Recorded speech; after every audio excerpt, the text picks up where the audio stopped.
Well, hello and welcome to Fun with Dogs. I'm Brian the dog walker. This is Gabriel the puppy dog, the dog being walked, and today we find ourselves on National Cycle Network route number 55 between Tunstall and Congleton, and we find ourselves at a feature known as Bailey's Bank.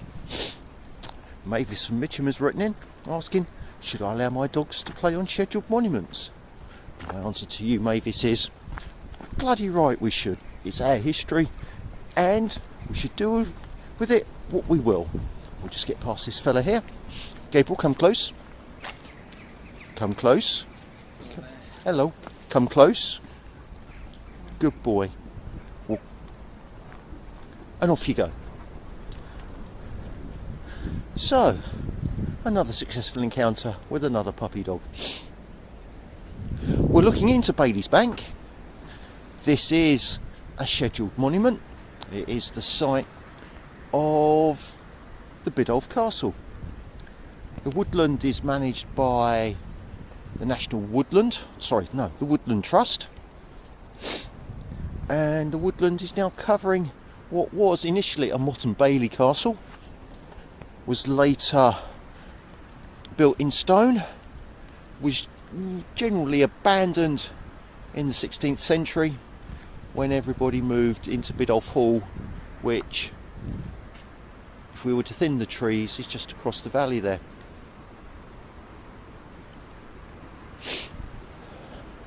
The Motte and Bailey castle was put up by the Normans following the argy-bargy on the golf course down in Hastings, and was put up by a man called Grin.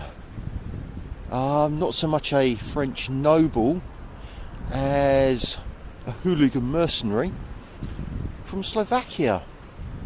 If you could imagine a guy supporting Rochdale Town with a penchant for violence, a chip on his shoulder because he knows his team will never be in the Champions League, and takes that disappointment out on his fellow supporters and especially on opposition supporters, then that's your man Grin. A bear of a man by all accounts. His favourite time was hunting. There were very few stags and deer at that time in Staffordshire, so he spent his time impaling peasants. Not very nice for the peasants. There you go. A couple of generations on, his great grandsons renamed themselves Denipously, adopted the spade on Blue Shield emblem, and the rest, as they say, is history. Puppy dog's a bit tired today. He's not really rummaging around. It's a shame. We're here to rummage. He's just standing here listening to us. Maybe he's learning something. The Motte and Bailey Castle was protected by the bank here, and down in the valley by the Biddulph Brook. Never saw actual battle. Fighting or defence of Biddulph devolved down to the castles in Tamworth and, more importantly, at Warwick. The abbey at Abbey Halton, back in the centre of Stoke. The diocese stretched out this far. The population here is still predominantly Roman Catholic. The monasteries were abolished, as we know, by Henry VIII, but Catholicism never died in the largely illiterate rural population, and the Denipousleys fought on the side of the king in the Civil War.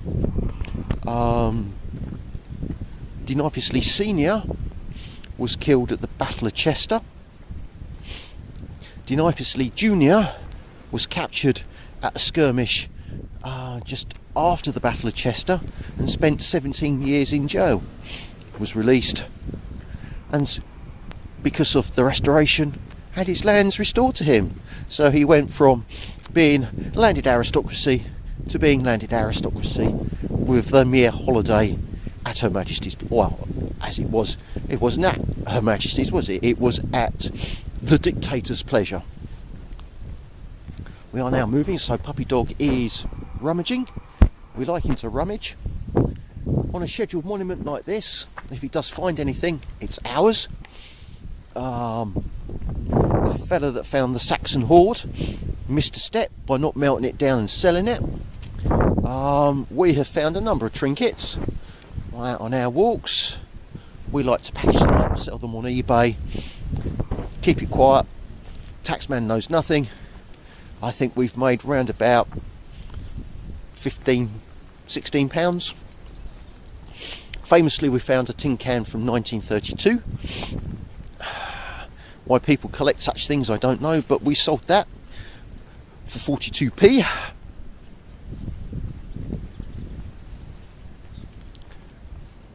NCM 55 that we're on, known colloquially as the 55, because it's a lot easier than saying National Cycle Network route number 55, is,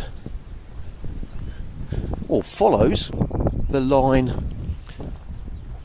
of the Stoke to Congleton Railway.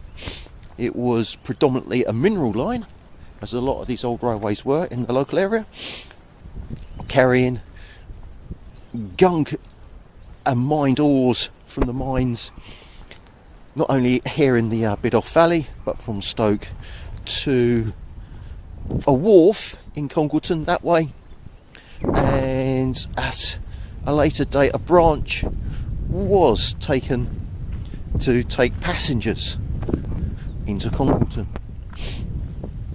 Never a particularly popular line. There was only 2 trains a day. One at 6 in the morning and one at 20 to 7. In the evening, the one in the evening ran so that the driver could see the news at 6 o'clock,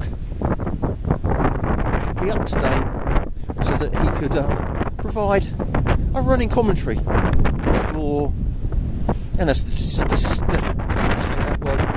statistics say, the 14 passengers that used it regularly. Of those 14, 8 were guys, 6 were girls, and in the year of our Lord, 1871, 3 of them married each other.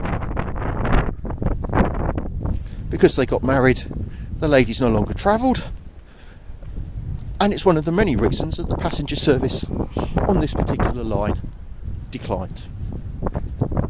So, Mavis from Mitcham, I say, let your dog run, enjoy our scheduled monuments, and until next time, I'm Brian the dog walker for Gabriel the puppy dog, saying, where's your ball?